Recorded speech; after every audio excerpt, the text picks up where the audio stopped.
Assalamualaikum warahmatullahi wabarakatuh. Perkenalkan, saya Adinda Purnama Dewi dari kelas 3E Pendidikan Bahasa Inggris Fakultas Keguruan dan Ilmu Pendidikan Universitas Singapura Bangsa Karawang.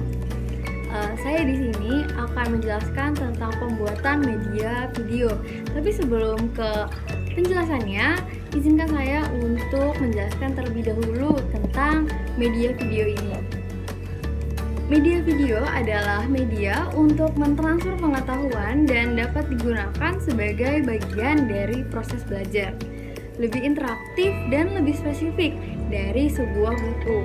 Media video pembelajaran dapat digolongkan ke dalam jenis media audio visual aids atau AVA atau media yang dapat dilihat dan didengar. Lalu ada karakteristik media video. Yang pertama adalah kejelasan pesan. Dengan media video, siswa dapat memahami pesan pembelajaran secara lebih bermakna dan informasi dapat diterima secara utuh sehingga dengan sendirinya informasi akan tersimpan dalam memori jangka panjang. Yang kedua adalah berdiri sendiri. Maksudnya adalah video yang dikembangkan tidak bergantung pada bahan ajar lain atau tidak harus digunakan bersama-sama dengan bahan ajar lain. Yang ketiga, user friendly. Media video menggunakan bahasa yang sederhana, mudah dimengerti, dan menggunakan bahasa yang umum. Yang keempat adalah representasi isi. Materi harus benar-benar representatif, misalnya materi simulasi atau materi demonstrasi. 5. Visualisasi dengan media.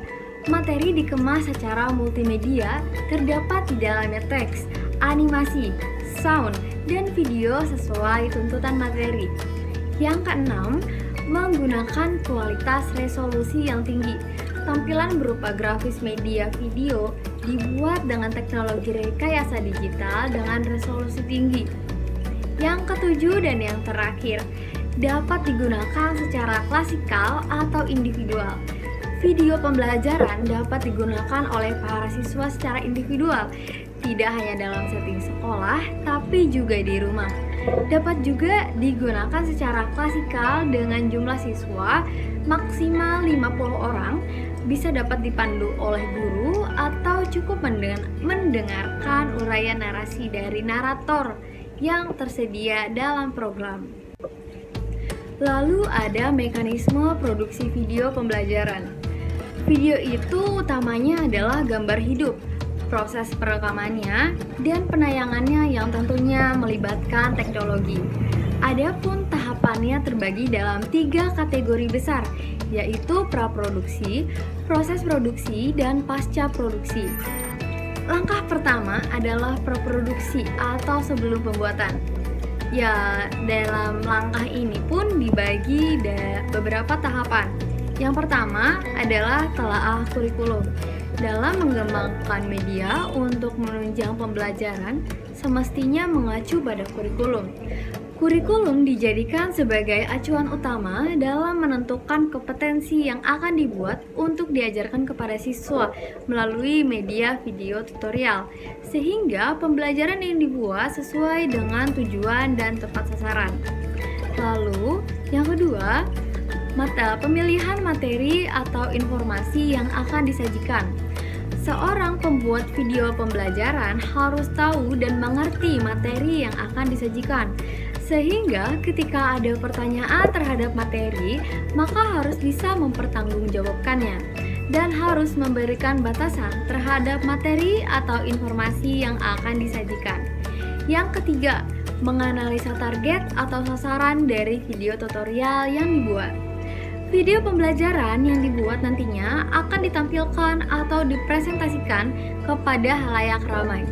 Oleh karena itu, seorang pembuat video pembelajaran harus mengetahui sasaran atau targetnya, apakah untuk siswa SMP, SMA, atau anak-anak, bahkan untuk orang tua sekalipun, sehingga materi atau informasi dapat disampaikan dengan baik dan benar.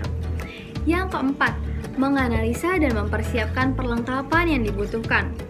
Dalam proses produksi, pasti membutuhkan alat-alat dan perlengkapan lainnya yang dibutuhkan.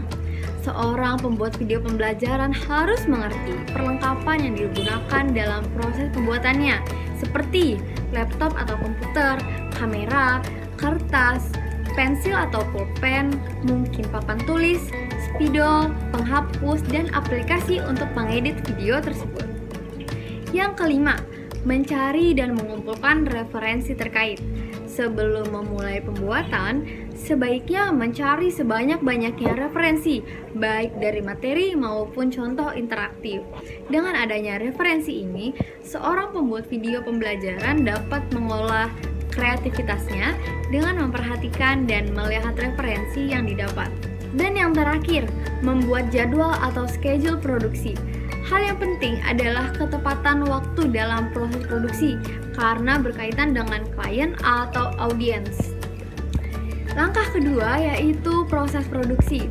Dalam proses produksi ini, pembuatan video pembelajaran dilakukan secara urut karena prosesnya telah dibantu dengan adanya konsep serta jadwal yang telah tertata sebelumnya, yaitu pada praproduksi atau sebelum pembuatan video.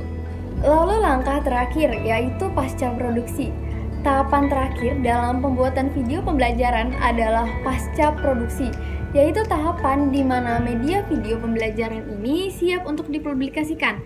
Tahapan ini meliputi publikasi video dalam bentuk file. Saya rasa cukup sekian penjelasan saya perihal pembuatan media video. Terima kasih yang sudah menonton sampai akhir. Saya mohon maaf apabila banyak kesalahan yang saya perbuat dan terdengar suara bising. Wabillahi taufiq wal hidayah. Wassalamualaikum warahmatullahi wabarakatuh.